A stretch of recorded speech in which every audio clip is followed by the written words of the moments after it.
하나님을 알아가는 내용, 제가 중간중간에 한 번씩 한다 그랬었는데 오늘도 좀 같이 나누려고 합니다. 요한일서 4장 8절을 근거로 왜곡된 사랑의 하나님이라는 제목으로 하나님이 사랑이시다는 내용을 좀 몇 번 할 건데, 물론 매주 하지는 않습니다. 또 로마서 하고 또 하고 이렇게 번갈아 가면서 할 건데, 그 서론적인 내용이 오늘 내용입니다. 그렇게 아시고 오늘 잘 들어주시면 고맙겠습니다. 요한일서 4장 8절을 함께 읽겠습니다. 시작. 사랑하지 아니하는 자는 하나님을 알지 못하나니 이는 하나님은 사랑이심이라. 유명한 구절이죠. 시편 136편 한번 집에 가서 시간 날 때 한번 읽어보십시오. 26절로 되어 있는데, 행되어 있는데 각 행마다 그 인자하심이 영원함이로다 이렇게 되어 있습니다. 후렴구가 붙어 있어요. 모든 행마다. 이 시편 기자가 역사 가운데 나타난 하나님의 인자하심을 묵상하면서, 물론 성령의 감동을 받았지만 감동하여 찬양하는 내용을 시편으로 기록했습니다. 이준이가 나를 많이 쳐다보고 있네요.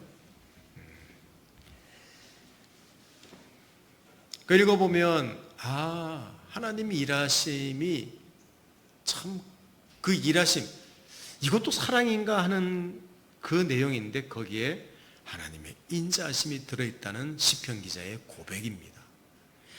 신약 성경은 하나님의 사랑의 최종적 증거가 무엇인지를 보여주고 있습니다. 몇 구절 한번 읽어보려고 합니다. 로마서 5장 8절과 요한일서 4장 8절에서 10절을 한번 읽어보겠습니다. 로마서 5장 8절을 같이 읽습니다. 우리가 아직 죄인 되었을 때 그리스도께서 우리를 위하여 죽으심으로 하나님께서 우리에 대한 자기의 사랑을 확정하셨느니라. 아멘. 하나님이 예수 그리스도를 보내어서 자기 사랑을 확정하셨다. 신약에는 분명하게 하나님 사랑을 보이고 있습니다. 요한 1서 내용도 보죠. 8절, 9절, 10절. 제가 한 절, 여러분 한 절 같이 읽습니다. 사랑하지 아니하는 자는 하나님을 알지 못하나니 이는 하나님은 사랑이심이라. 하나님의 사랑이 우리에게 이렇게 나타난 바 되었으니 하나님이 자기의 독생자를 세상에 보내심은 그로 말미암아 우리를 살리려 하십니다. 함께 읽습니다. 사랑은 여기 있으니 우리가 하나님을 사랑한 것이 아니요 하나님이 우리를 사랑하사 우리 죄를 속하기 위하여 화목 제물로 그 아들을 보내셨음이라. 하나님이 아들을 보내면서 우리를 사랑하셨다는 내용을 아주 간결하면서도 강력하게 이야기하고 있습니다. 그렇습니다. 신구약을 통틀어서 이 하나님의 인자하심, 하나님의 사랑은 일관된 주제임이 틀림이 없습니다. 성경의 주제를 아마 일목요연하게 정리를 한다면 아마 이 하나님의 사랑으로 귀결될 것이라고 생각합니다. 모든 장에서 하나님의 선하심, 하나님의 은혜, 또 인자심, 오래 참으심 등등 어느 성경을 펼쳐도 다 기록되어 있습니다. 이것이 모두 하나님 사랑의 표현이라고 우리는 생각하면 됩니다. 그런데 제가 왜 오늘 이 말씀을 전하는가 하면 이 하나님의 사랑에 대해서 그렇게 많이 말하고 있는데 오해되는 부분이 있다는 겁니다. 오해되는 부분. 이런 내용이죠. 아니, 하나님은 사랑이신데 왜 지옥을 우리를 보내시나요? 하나님이 사랑이신데 왜 이 세상에는 참 이해할 수 없는 고난과 고통이 있나요? 여러분도 이런 생각 안 해보셨습니까? 분명히 해보셨을 거예요. 어려운 질문입니다. 성경도 여기에 대해서 충분히 만족스럽게 대답하지 않고 있습니다. 그러면서 반복해서 하나님 당신은 사랑이시라고 거듭 이 사실만 우리에게 말하고 있습니다. 그래서 오해를 하는 경우가 많아요. 자, 시작할 때도 말씀드렸다시피 오늘 좀 기초 놓는 작업을 한다고 했습니다. 하나님 사랑에 대해서. 자, 근대 교회가 사랑의 하나님을 왜곡하기도 했다는 내용을 잠시 말씀드립니다. 자, 이는 성경 구절보다는 어떤 역사적인 사건, 미국에 있었던 영적 대각성 운동에 관한 내용을 잠깐 이야기하려고 합니다. 교회사, 특별히 근대 교회사를 보면요, 많은 설교자가 설교를 할 때 하나님의 심판하시는 하나님을 많이 강조했던 적이 있습니다. 그러면 상대적으로 사랑의 하나님이 좀 상대적으로 무시되는 그런 때가 있었습니다. 한 분은 목사님을 소개할 텐데, 미국의 유명한 부흥사 목사님 조나단 에드워즈라는 목사님이 있습니다. 그 유명한 목사님이 대각성 운동을 시작한 목사님인데, 이분의 유명한 설교 중에 이런 설교 제목이 있습니다. 진노하시는 하나님의 손안에 든 죄인이라는 그런 설교가 있어요. 진노하시는 하나님의 손안에 든 죄인. 1741년 7월 8일 코네티컷 주의 엠필드라는 곳 한 교회에서 설교 청빙을 받아서 이 에드워즈 목사님이 설교를 했는데, 그 유명한 설교가 바로 진노하시는 하나님의 손에 든 죄인이라는 제목입니다. 유명한 설교예요.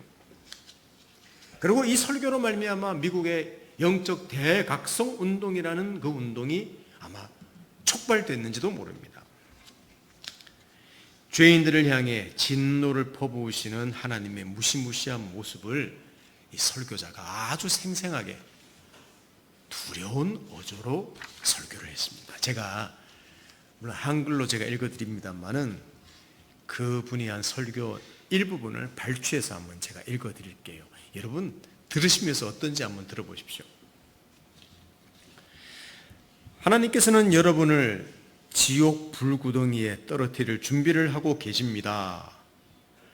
마치 어떤 사람이 거미나 혐오스러운 벌레를 불에 떨어뜨려 죽이려는 것과 마찬가지 모습입니다. 그 하나님은 여러분을 지독히 미워하시고 몹시 화가 나 계십니다. 그 진노는 마치 불과 같습니다. 그분은 여러분에게 아무런 고귀함도 발견하지 못하시고 그저 지옥불에 던져버려야 할 존재로밖에 보지 않으십니다. 그분의 고결한 눈으로 본 여러분은 오로지 역겹고 메스꺼운 존재일 뿐이고, 그 속에 가증스러운 뱀이 또아리를 틀고 앉아있는 존재로밖에 보이지 않으십니다.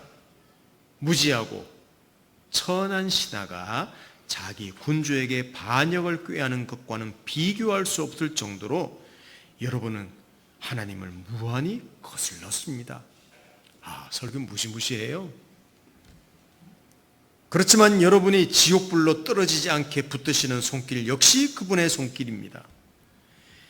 여러분이 지난밤 지옥으로 떨어지지 않은 것, 지난밤 잠들기 위해 눈을 감은 후 다시 아침을 맞아 고통스럽게 눈을 뜬 것은 바로 이 때문입니다. 오늘 아침 여러분이 지옥으로 떨어지지 않은 이유는 하나님의 손이 여러분을 붙잡고 계신 것밖에는 다른 아무 이유도 없습니다. 왜 지옥으로 떨어지지 않고 지금 하나님의 집에 와서 앉아 있는지, 그분의 존엄하신 예배에 사악하고 죄된 모습으로 앉아 그분의 고결한 눈길을 거스르게 하는데도 지옥으로 떨어지지 않는지, 그 이유는 달리 찾을 수 없습니다. 그렇습니다.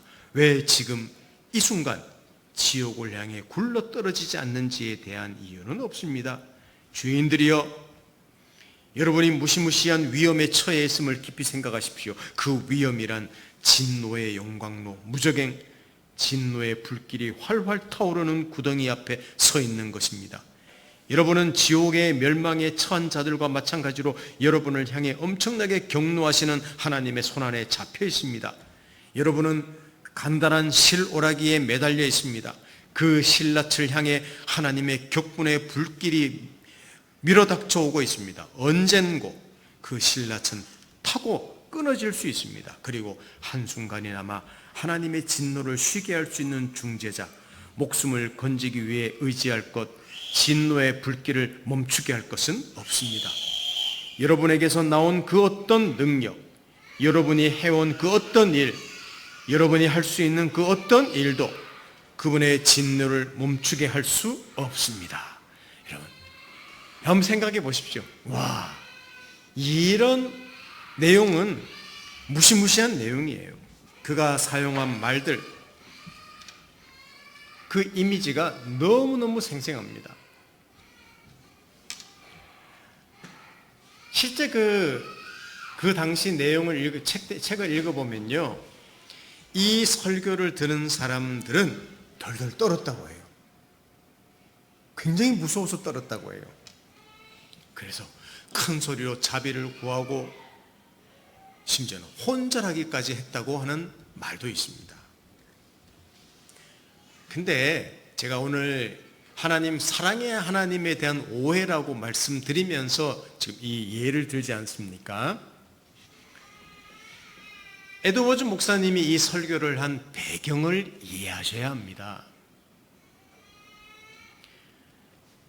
감정적으로 사람을 그냥 감정적으로 분위기 만들려고 한 게 아니라 청중들의 이성에 안타깝게 호소하는 거예요, 지금. 어떤 호소? 여러분들, 하나님의 자비하심으로 어서 도망가십시오. 하나님의 은혜와 그 사랑 안으로 어서 피하십시오. 그 호소를 하려고 이 내용을 설교했습니다. 실제로 그날 밤 설교를 들은 사람들, 어떤 한 사람은 이런 말을 했습니다. 그 밤에 몇 사람이 정말로 변화되었습니다.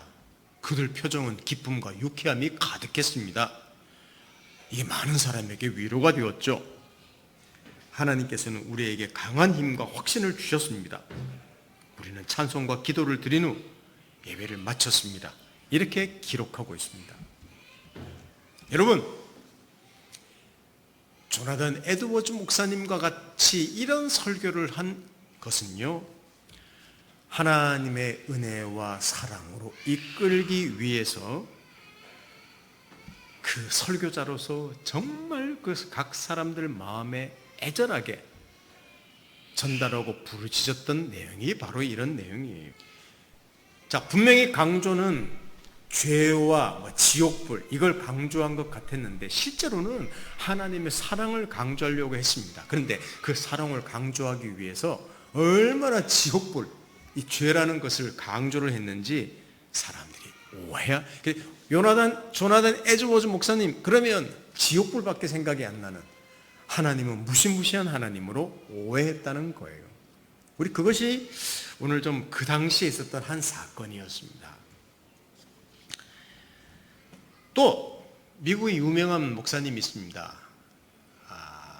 영국에서 건너가서 부흥사가 된 D.L. 무디 목사님이라는 분이 있습니다. 근데 이 무디 목사님조차도 하나님이 죄인을 사랑하신다는 어느 복음 전도자의 선포를 듣고는 혼란스러워했다는 일화입니다. 아니 그 유명한 그 부흥사 목사님이 하나님의 사랑의 메시지를 듣고 혼란스러워했다고요? 예, 실제로 그랬습니다. 그 이야기를 잠깐 말씀드립니다. 해리 무어 하우스라는 목사님이 있었습니다. 영국의 목사님인데 소매치기 하다가 회심해서 목사님이 된 분입니다. 해리 무어 하우스라는 목사님이 1868년 겨울에 미국을 방문했습니다. 시카고를 방문했고 이 무디가 목회하는 교회에 방문해서 설교를 좀 하고 싶다고 요청을 했습니다. 때마침 무디 목사님이 좀 지방으로 설교를 하려고 할 기회가 있어서 이 무어하우스 목사님에게 설교를 맡겼습니다. 그리고 사역을 마치고 오자마자 자기 부인에게 여보, 목사님 설교 어땠어? 이렇게 물어봤습니다. 아니 그 양반 설교는 당신하고 좀 달라요. 하나님께서 죄인을 사랑하신다고 설교했어요? 허허, 그 사람 엉터리군. 무디 목사님 말이에요. 당신도 그의 설교를 들으면 동의할걸요? 그 목사님이 말한 모든 내용은 성경을 들추어가면서 입증까지 했다니까요. 사모님이 말했습니다. 무디 목사님은 주일 아침에 예배 참석했습니다. 근데 자기 교회 모든 교인들이 성경을 가지고 온 거예요. 성경책을. 평신도가 성경을 가져오란 말을 이 무디 목사님은 한 번도 한 적이 없습니다. 근데 모두 다 성경책을 가지고 예배에 참석했다는 거예요. 무디의 말입니다. 그는 하나님께서 죄인을 사랑하신다는 증거를 보여주는 구절들을 창세기부터 요한계시록까지 훑어내려갔다. 그가 설교를 미처 다 마치기도 전에 내가 한 설교 두세 편이 사정없이 뭉개져 버렸다.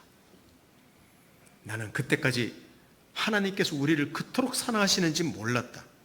내 가슴이 방망이질하기 시작했다. 나는 흐르는 눈물을 거둬들일 수가 없었다. 이게 무디 목사님이 이 해리 무어하우스 목사님의 설교를 그날 듣고 자기의 반응을 그 책에 전개다 적은 내용입니다. 무디는 자리를 박차고 일어났습니다. 교인들에게 말했습니다. 성도 여러분, 무어하우스 목사님 이번 주 내내 매일 밤 설교를 해 주시겠습니다. 여러분 매일 밤 교회 나오시고 또 아는 분들도 데려 나와서 함께 예배를 드리십시다. 그리고 광고까지 했습니다. 그로부터 무디 목사님은 하나님의 사랑을 전하는 설교자가 되었다고 합니다. 하나님의 손에 붙들려 영국과 미국을 왕래하면서 사랑과 은혜의 단순한 복음을 전하는 데 힘썼습니다. 이게 근대 교회사에 나타난 큰 사건 그냥 두 개만 제가 발췌한 겁니다. 그때 자유주의 신학이라는 게 일어나기 시작했습니다. 이게 뭐냐면요, 하나님의 아버지 되심 아래서 모든 인류는 하나다. 그리고 하나님은 사랑이시다. 하나님의 심판, 하나님의 위엄, 하나님의 거룩하심 이런 것은 여러분 생각하지 마십시오. 하나님은 사랑이십니다. 그 사랑이 하나님이 세상을 통치하고 계십니다. 여러분 이것만을 강조하기 시작했습니다. 이게 자유주의 신학이라는 거예요. 당연히 어떤 결과를 가져왔는가 하면요, 교회의 세속화를 가져오기 시작했습니다. 과거의 역사만이 아닙니다. 제가 사랑의 하나님에 대한 오해라고 했죠. 교회에서 나타난 오해. 너무 하나님의 사랑을 강조하려다가 지옥을 강조했기 때문에 사람한테 두려움만 생겼고, 사랑을 강조하는 것은 또한 비성경자라고 생각했던 어떤 분들, 유명한 분들, 반대로 너무 하나님의 사랑만을 강조한 자유주의 신학, 이 모든 것들을 생각하면요, 사랑의 하나님에 대해서 이렇게 오해가 많구나, 우리는 그런 생각을 할 수 있습니다. 지금도 반복되고 있습니다. 하나님의 사랑에 대해 바르게 이해하고 바르게 누리는 것 쉽지 않음을 보여주고 있는 것입니다. 어쩌면 사탄이 그것을 공격하는 것인지도 모릅니다. 하나님의 사랑을 제대로 이해하지 못하기 때문에요, 어떤 믿는 사람들은 늘 신앙생활이 두려워. 또 어떤 분들은요, 너무 하나님을 두려운 하나님으로 생각하지 않기 때문에 너무 또 자유로워. 이 두 극단이 우리 믿는 사람들 중에 나온다는 겁니다. 여러분은 혹시 이 두 극단에 속해 있습니까? 한번 자기에 대해 반문해 보십시오. 나는 하나님이 너무 두려워요. 아니에요, 저 하나님 하나도 안 두려워요. 그래서 내 마음대로 살아요. 여러분 두 극단 중에 어디에 속해 있습니까? 아니면 나는 아주 가장 성경적인 이 두 가지를 다 인정한다고 생각하십니까? 이 극단이 지금도 반복되고 있다는 사실을 아십시오. 그러면 현대교회와 우리는 어떤지를 잠깐 살펴보겠습니다. 현대교회와 우리. 여러분, 우리는 진노하시는 하나님을 놓치고 말았습니다. 죄를 미워하신다는 사실을 교회가 무관심해지기 시작했습니다. 그리고 막연하게 하나님은 사랑이시다, 이렇게 말하기 시작한 것도 이 현대교회의 문제이기도 해요. 자, 성경에는 이런 말씀이 있습니다. 제가 읽어드립니다. 히브리서 10장 31절에 살아계신 하나님의 손에 빠져 들어가는 것이 무서울진저, 이 쉬운 성경을 보십시오. 살아계신 하나님께서 심판하시는 대상이 된다는 것은 정말 무서운 일입니다. 여러분, 하나님을 사랑의 하나님으로 많이 알고 계십니까? 심판하는 하나님으로 알고 계십니까? 물론 둘 다가 하나님이십니다. 그런데 둘 다를 명확하게 여러분들은 받아들이고 계십니까? 아니면 심판하는 하나님에 대해서 여러분의 어떤 생각 속에, 심상 속에 없습니까? 그걸 한번 물어보고 싶습니다. 현대는 하나님의 자비로우심을 지나치게 강조한 나머지 오히려 하나님의 사랑을 제대로 누리지 못하는 것 같습니다. 역설이죠. 하나님을 경외하는데 많은 문제가 있습니다. 왜? 하나님에 대한 오해 때문입니다.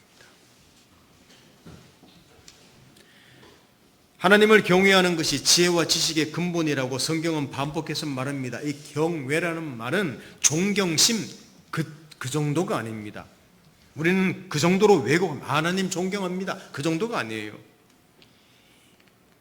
경외라는 말에는요, 거룩한 공포라는 좀 어려운 단어가 있습니다. 하나님이 너무 거룩하시고 너무 위대하시고 너무 크셔서 그 앞에 감히 내가 상상할 수도 없고 생각할 수도 없고 말할 수도 없는 그 두려움, 감히 다가갈 수 없는, 이게 거룩한 공포라는 말이에요.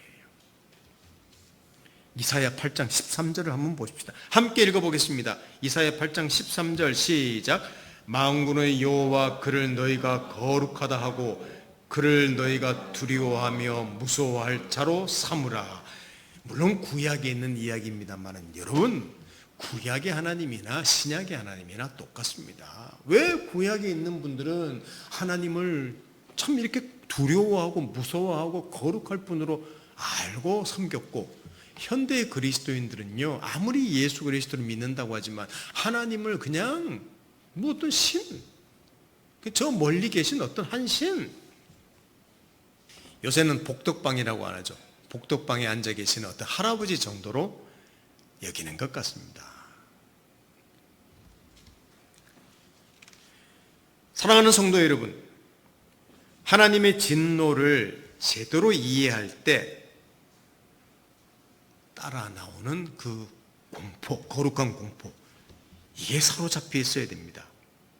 그리고 그분의 진노가 회개하지 않는 자들을 반드시 심판하신다는 이것도 진리라는 사실을 꼭 기억하십시다. 너무 사랑의 하나님만 안 나머지 심판하시는 하나님에 대한 생각이 없기 때문에 하나님을 제대로 경외하지 않는 거예요. 저도 그런 경향이 있습니다. 시편 기자의 탄식을 한번 볼까요? 시편 38편 1절에서 3절을 제가 읽어드립니다. 여호와여, 주의 노하심으로 나를 책망하지 마시고 주의 분노하심으로 나를 징계하지 마소서. 주의 화살이 나를 찌르고 주의 손이 나를 심히 누르시나이다. 주의 진노로 말미암아 내 살에 성한 곳이 없사오며 나의 죄로 말미암아 내 뼈에 평안함이 없나이다. 이 신약시대 그리스도인들이 이런 고백을 할 수가 없어요. 너무 크신 하나님 앞에, 상상할 수도 하나님 앞에, 아니면 또 죄를 너무너무 싫어하시고 심판하시는 하나님을 내가 인식조차 못하는 거예요. 그러니까 이런 기도를 할 수도 없는 겁니다. 하나님 아버지 감사해요. 맛있는 거 주셔서 감사합니다. 우리 이 정도 수준이라는 거예요. 예수님을 보내주셔서 사랑합니다. 이 정도 수준이라는 거예요. 하나님은 그것도 하나님이시지만 죄를 미워하시는 거룩한 거룩하신, 심판하시는 너무너무 두려워할 하나님도 하나님이라는 사실을 우리는 꼭 기억해야 합니다. 그래야만이 하나님이 사랑이시라는 말이 와닿습니다. 그게 와닿는 거예요. 이 하나님의 사랑과 진노가 남김없이 거침없이 드러난 곳이 십자가입니다. 하나님이 얼마나 죄를 미워하시는가, 거룩한 분인가 십자가에 나타나 있습니다. 그래서 아들을 죽이신 것이죠. 근데 하나님은 얼마나 사랑이신가 십자가에 나타났습니다. 그래서 아들을 죽이면서까지 사랑하셨다는 사실입니다. 십자가에서 하나님의 두 가지 성품을 굳이 두 가지라고 한다면 그분의 거룩하시고 공의로우심과 너무 크심과 하나님의 사랑과 은혜와 자비하심과 인자하심이 선명하고 완벽하게 나타났습니다. 이 두 가지를 다 우리는 볼 수 있어야 됩니다. 이게 진정한 신앙이네요. 이런 태도를 좀 견지할 필요가 있습니다. 이 현대인들의 문제거든요. 우리 시대는 자신을 진노받기에 마땅한 죄인으로 보지 않으려고 합니다. 그러니까 하나님의 사랑에 대해서도 사랑 말을 많이 하지만 그렇게 감동이 없는 것도 하나님이 어떤 분인지 모르기 때문에 그래요. 반대의 경우도 나타납니다. 잘 모르기 때문에 늘 죄만 생각나고 늘 두려움에 사로잡혀 사는 사람들도 있어. 그것도 문제입니다. 하여튼 현대교회의 가장 큰 문제는 하나님을 두려워하지 않는다는 것입니다. 그렇다고 하나님의 사랑을 무한히 충분히 누리는 것도 아닙니다. 바로 하나님을 제대로 알지 못하기 때문에 나오는 모습인 것이죠. 이걸 뭐라고 말합니까? 아까 말씀드린 세속화라는 거예요. 세속화가 뭐 타락해서 지 맘대로 살고 하는 그 정도를 나타내는 게 아니라 세속화는 하나님을 하나님으로 여기고 섬기지 못한다는 거예요. 현대 우리 기독교인들, 현대를 살아내는 우리 기독교인들도 하나님을 심히 왜곡하고 있습니다. 사랑의 하나님도 왜곡하고 심판하시는 하나님도 왜곡하고 있습니다. 이것이 영적 침체죠. 여러분, 하나님을 두려워하고 경외하면서도 하나님의 사랑을 깊이 이해해야 합니다. 그래서 앞으로 좀 기회 될 때 종종 매주는 아닐지라도 이 하나님의 사랑에 대해서 좀 몇 가지 말씀을 드리려고 합니다. 마지막입니다. 그래서 여러분 마지막으로 권면 드리고 싶은 내용이 있습니다. 하나님 말씀 안으로 들어가십시다. 이게 좀 말씀드리고 싶은 내용이에요. 너무 이런 말, 하나님 말씀 읽으십시오, 묵상하십시오, 감동이 없는 말인지도 모릅니다. 하도 많이 말해서. 그러나 여기에 해답이 있습니다. 하나님 말씀 안으로 들어가라는 말은 말씀과 씨름하라는 말입니다. 슬쩍 말씀을 보고 생각하는 정도, 아 이런 교훈을 받구나, 이건 내가 적용해야 되구나, 그 정도가 아니라 말씀의 의미가 무엇인지, 그 말씀을 통해서 사건을 통해서 하나님이 어떤 메시지를 드러내시는지, 자기를 어떻게 드러냈는지 묵상하기를 힘써야 된다는 겁니다. 우리 마지막 구절 같이 읽어봅시다. 잠언 2장 1절에서 6절을 한번 볼까요? 자, 저하고 여러분 한 절씩 읽으십시다. 내 아들아, 네가 만일 나의 말을 받으며 나의 계명을 내게 간직하며 내 귀를 기제에 기울이며 내 마음을 명철에 두며 지식을 불러 구하며 명철을 얻으려고 소리를 높이며 은을 구하는 것 같이 그것을 구하며 감추어진 보배를 찾는 것 같이 그것을 찾으면 여호와 경외하기를 깨달으며 하나님을 알게 되리니 대저 여호와는 지혜를 주시며 지식과 명철을 그 입에서 내심이며. 물론 솔로몬이 자기 아들에게 내 말을 들으라고 말한 것처럼, 왜 솔로몬의 잠언이니까 든 것처럼 보이지만 이것은 하나님의 말씀입니다. 하나님의 말씀에 받고 간직하고 귀를 기울이고 마음을 두고 불러 구하고 소리 높여 찾고 은을 구하는 것 같이, 보배를 찾는 것 같이 이렇게 해야만 여호와 경외하기를 배울 수 있단다.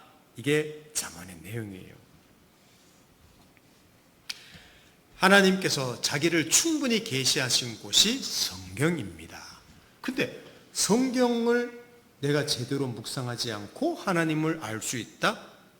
사실 불가능한 일이에요.